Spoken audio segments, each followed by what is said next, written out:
ఏలూరు జిల్లా చాట్రాయి మండలం మంకులు గ్రామంలో కారంగుల వాసుగారు ఆధ్వర్యంలో వైఎస్ఆర్ వర్ధంతి ఘనంగా నిర్వహించారు.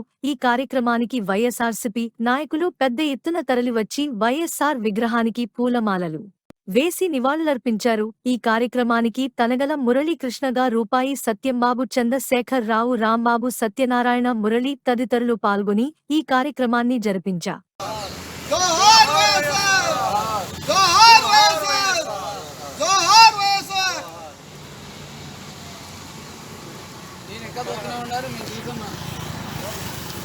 ఒకసారి దండ పట్టుకోండి.